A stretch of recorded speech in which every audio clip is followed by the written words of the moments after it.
हमारे जो श्री व्यास जी हैं, इनका नाम भी कितना ही सुंदरतम है, प्रेम शरण।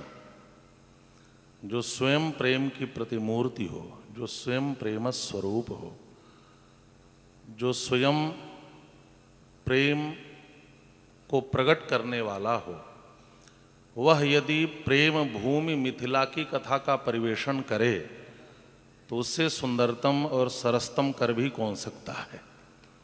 बड़ा ही सुंदर प्रसंग आप लोग श्रवण कर रहे थे।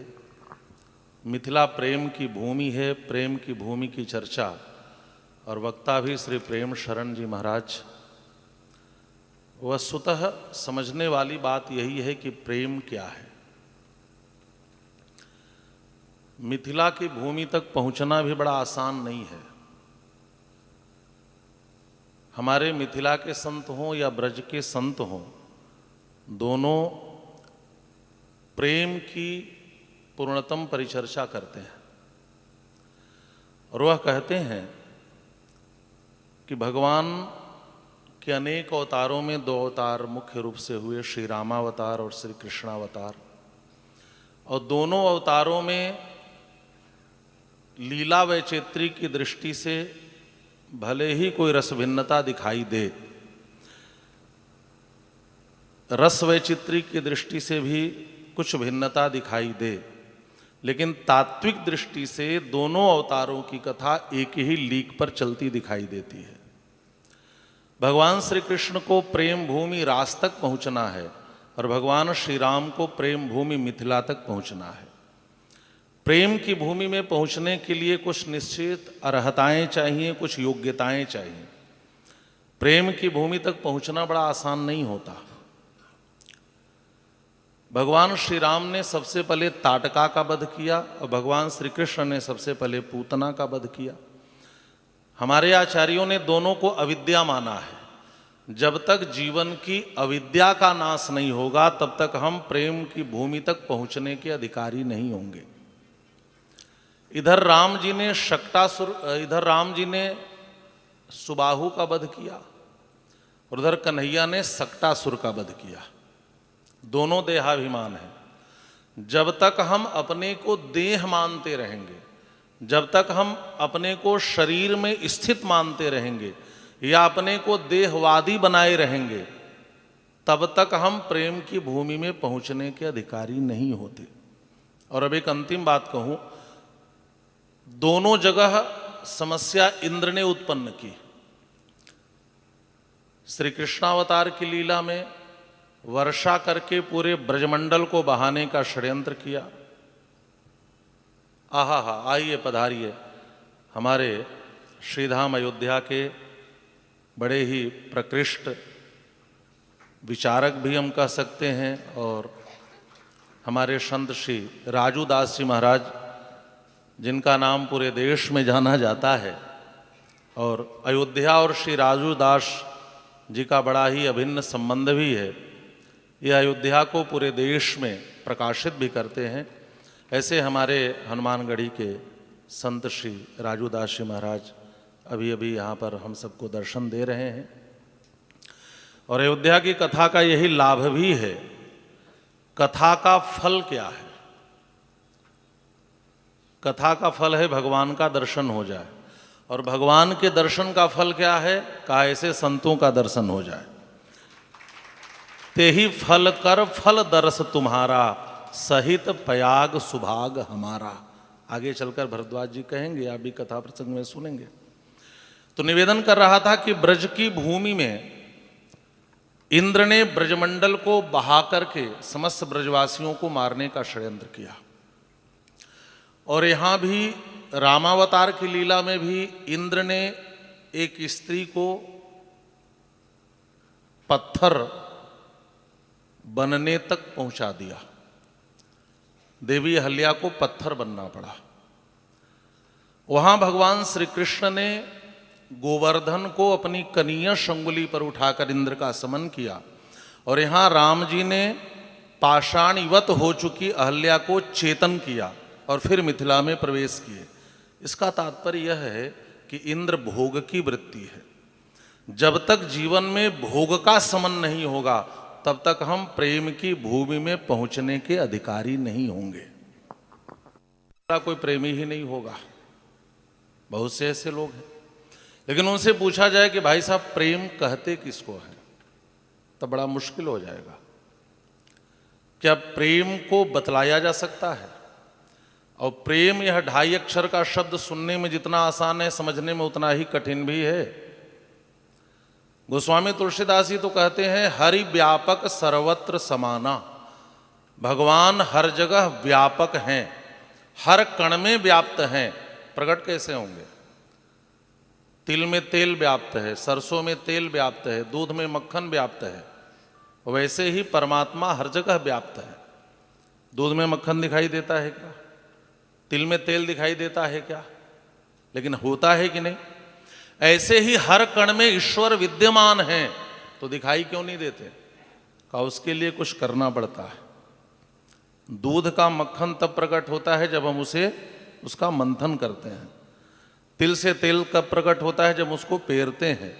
वैसे ही हर कण में व्याप्त परमात्मा कब प्रकट होते हैं? का उसके लिए बस एक चीज आपके जीवन में आ जाए, और वह है प्रेम। हरि व्यापक सर्वत्र समाना, प्रेम ते प्रगट हो ही मैं जाना। अच्छा, किसी ने पूछा कि परमात्मा प्रकट हो गए तो परमात्मा को सबसे अधिक प्रिय क्या है? हमारे भीतर ऐसी कौन सी योग्यता और पात्रता हो जो हम भी परमात्मा के प्रिय बन जाएं? तो गोस्वामी बात कहते हैं राम ही केवल प्रेम पियारा। देखिए, केवल शब्द का प्रयोग बड़ा महत्वपूर्ण होता है हमारे यहाँ शास्त्रों में। जैसे हमारे यहाँ व्याकरण में एक सूत्र है, प्रातिपदिकार्थ लिंग परिमाण वचन मात्रे प्रथमा। तो आचार्य कहते हैं मात्र शब्द से प्रत्येकम योग प्रातिपदिकार्थ मात्रे लिंग मात्रे परिमाण मात्रे वचन मात्रे च प्रथमा स्यात्। जैसे आप भोजन करने बैठे और आप कहें कोई रोटी परोस रहा हो, कोई पूड़ी परोस रहा हो, आप कहें पूड़ी दे दो, तो देने वाला एक भी दे सकता है, 2 भी, 3 भी, 4 भी। लेकिन आप कह दें केवल 2 पूड़ी दो, तो एक निश्चित संख्या का बोध हो गया कि नहीं? न 2 से अधिक न 2 से कम। कोई पूछे भगवान को प्रिय क्या है, तो कहा राम ही केवल प्रेम पियारा, जान ले जो जाननी हारा। ये तो समझना है कि भगवान को भी प्रेम प्रिय है, और भगवान प्रेम की भूमि मिथिला में प्रवेश करते हैं। और प्रेम का ऐसा प्रगटीकरण, अब हमारे अयोध्या के संत कहते हैं कि जो प्रेम मिथिला रस में प्रकट हुआ वह प्रेम ब्रज रस में प्रकट नहीं हुआ।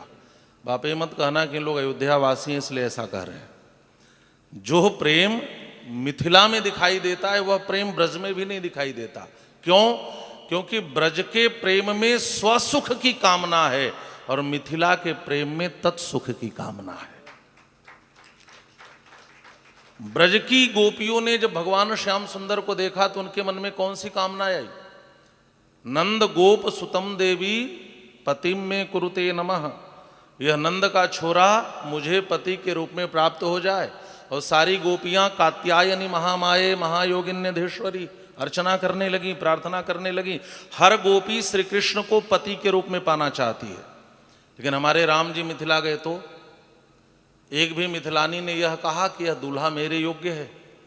हर मिथिलानी ने एक ही बात कही, जोग जानकी यह बर अहई। ये दूल्हा तो हमारी राजकिशोरी श्री जानकी जी के योग्य है। यह है तत्सुख सुखित्व। इसी प्रेम की व्याख्या अभी प्रेम शरण जी के द्वारा चल रही थी। प्रेम क्या है इसको बतलाने का प्रयास बहुत से लोगों ने किया, चाहे वो अंग्रेजी साहित्य के विद्वान हो, चाहे उर्दू साहित्य के विद्वान हो, चाहे संस्कृत साहित्य के विद्वान हो, चाहे हिंदी साहित्य के विद्वान हो। सबने प्रेम पर कुछ न कुछ ऐसा कहा। अच्छा, संसार में ऐसा कौन है जो किसी से प्रेम नहीं करता? कोई ऐसा है जो कह दे मैं किसी से प्रेम नहीं करता? बालक जब जन्म लेता है तो माँ से प्रेम करता है, थोड़ा और बड़ा होता है तो खिलौनों से प्रेम करता है, थोड़ा और बड़ा होता है तो मित्रों से प्रेम करता है, थोड़ा और बड़ा होता है तो पत्नी से प्रेम करता है, और बूढ़ा होता है तो रुपयों से प्रेम करता है। कोई कह रहा था, मुझे पूरा पता नहीं है, अभी मैं बूढ़ा हुआ नहीं हूँ, लेकिन लोग कहते हैं कि बुढ़ापे में पैसे के प्रति ज़्यादा प्रेम प्रकट होता है। लेकिन प्रेम तो हर अवस्था में आप किसी न किसी से करते ही रहे। विडंबना क्या हुई? कहा कभी माँ से प्रेम था, फिर माँ भी छूट गई, खिलौने से प्रेम हुआ। कभी लगता था खिलौने के बिना जी नहीं पाएगा, मित्र मिला तो खिलौने भी छूट गए। फिर लगता था मित्रों के बिना जी नहीं पाएगा, पत्नी मिली तो मित्र भी छूट जाते हैं। प्रेम के प्रेमास्पद बदलते रहते हैं। और आप संसार में किसी से भी प्रेम करेंगे, माँ भी छूट जाएगी, खिलौने भी टूट जाएंगे, मित्र भी दूर हो जाएंगे, पत्नी भी दूर हो जाएगी, पैसे भी हमेशा नहीं रहेंगे। तो प्रेम किससे करना चाहिए? प्रेम उससे करे जो कल भी था, जो आज भी है और जो कल भी रहेगा। अपनी प्रेम को अमरता प्रदान यदि आप करना चाहें तो आपको परमात्मा से प्रेम करना चाहिए। लेकिन प्रेम है क्या? प्रेम हम समझे किसको, प्रेम कहते किसको हैं? हिंदी साहित्य के विद्वान आचार्य रामचंद्र शुक्ल, महावीर प्रसाद द्विवेदी, आचार्य हजारी प्रसाद द्विवेदियों अपनी अपनी भंगिमा से कहा। किसी ने कहा दो हृदयों के अभिन्नता का द्योतक है प्रेम। किसी ने कहा जिससे हृदय अतीव कोमल हो जाता है वह है प्रेम। किसी ने कहा जिसमें केवल प्रदान है वह है प्रेम। किसी ने कहा जिसमें केवल देना हो लेना ना हो वह है प्रेम। किसी ने कहा जहां पूर्ण समर्पण हो वह है प्रेम। गालिब ने कहा उनके देखे से आती है चेहरे पे रौनक, वो समझते हैं बीमार का हाल अच्छा है, शायद यह हो प्रेम। मीर ने कहा दिल में एक पुलक सी उठती है, सब कुछ अच्छा लगने लगता है, शायद यह हो प्रेम।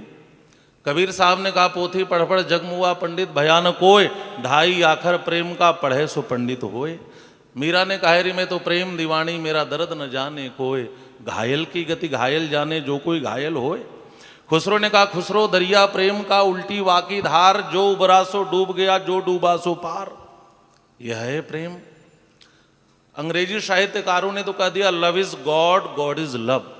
प्रेम ही ईश्वर है, ईश्वर ही प्रेम है, दोनों में कोई अंतर नहीं है। हमारे रसिक संप्रदाय में, राम भक्ति शाखा में रसिक संप्रदाय के संस्थापक पूज्य स्वामी श्री युगलानंद शरण जी महाराज ने कहा, उन्होंने शताधिक ग्रंथों की रचना की, जिसमें 12 तो केवल 12 कांतियों की रचना की, नाम कांति, रूप कांति, लीला कांति, धाम कांति। और आपको आश्चर्य होगा इस अयोध्या के एक संत ने लिखा इश्क कांति।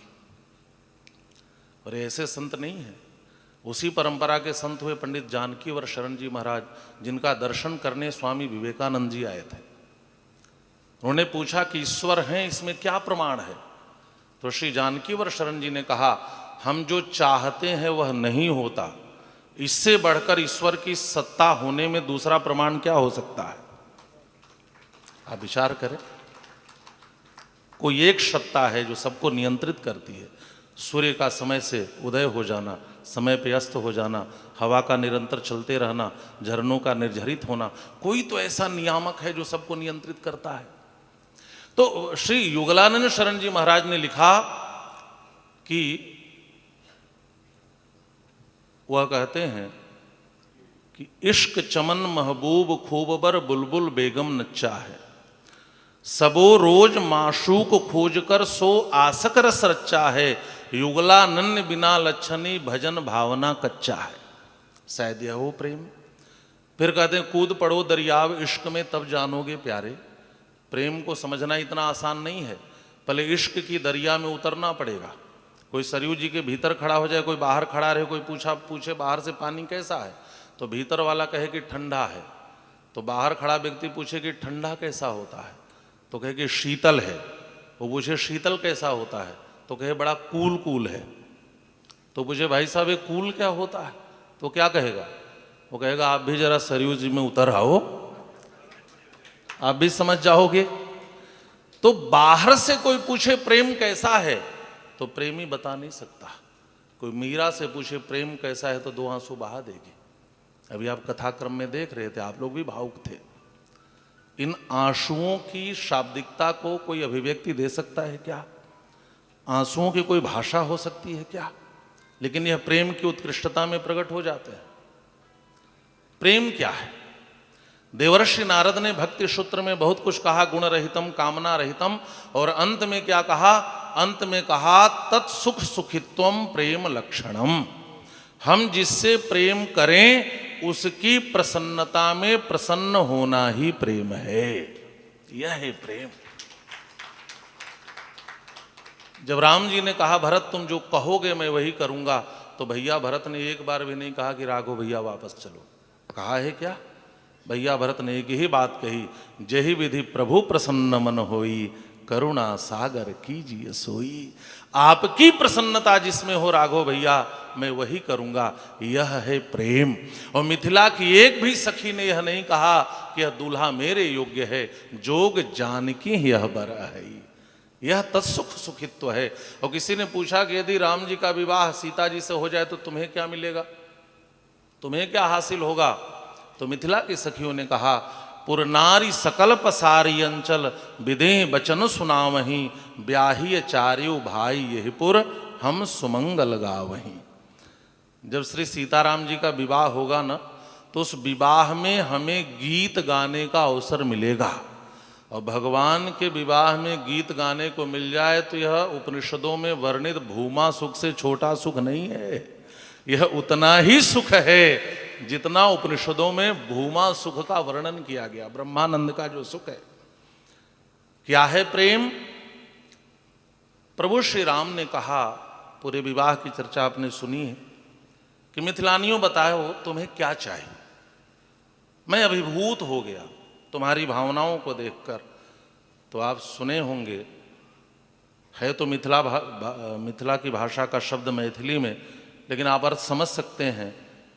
सखियों ने क्या कहा कि हमरा न चाही पाहुन जोग जप ध्यान है, हमरा न चाही पाहुन धनुष अरुबाण है। हमें न जोग चाहिए, न जप चाहिए, न ध्यान चाहिए, सब गिनाया है। हमें मुक्ति मोक्ष भी नहीं चाहिए।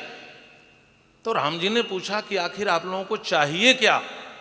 तो सियाजू की जो सखियां थी उन्होंने कहा कि हमरा तो चाही पाहुन मंद मुस्कान है, आप हमेशा मुस्कुराते रहें, यही वरदान आप हमें दे दें। आप और हमारी लाडली सियाजू, हमारी राजकिशोरी, आप दोनों हमेशा खुश रहें और आपकी खुशी को देखकर हम भी खुश हो जाएंगी। हमें तो यही चाहिए। यह है मिथिला का प्रेम। सच्चा प्रेम वह है जहां हम अपनी खुशी के लिए प्रयास नहीं करते।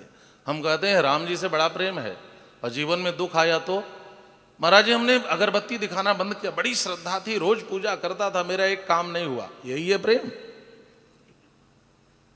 प्रेम तो यह है, हे राघव, हे कन्हैया, यदि आप हमें रुलाकर खुश हो, तड़पाकर खुश हो, दुख देकर खुश हो, तो अरे कान्हा, अरे राघव, चलो आपकी खुशी में हम भी खुश हैं।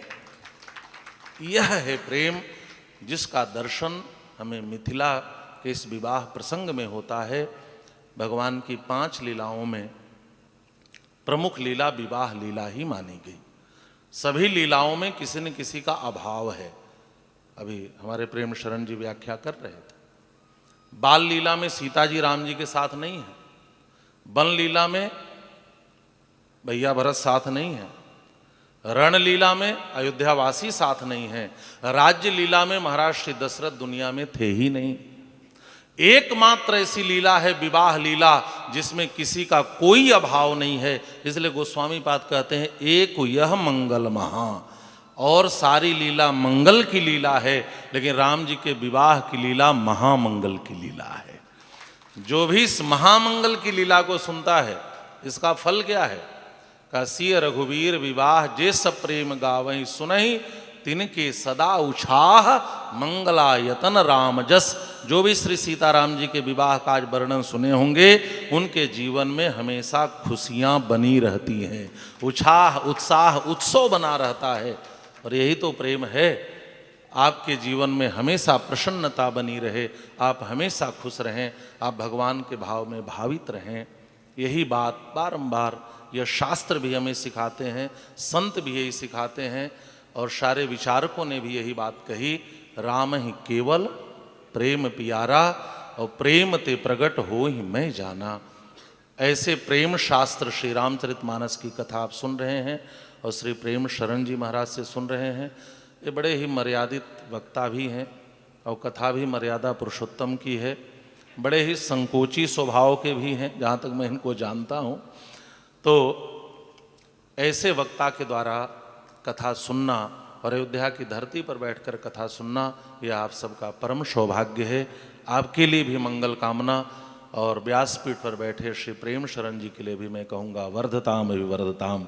ऐसे ही उत्तरोत्तर भगवान आपको खूब दीर्घायुष्य प्रदान करें और आप भक्तों को कथा रस का पान कराते रहें। बोलिए।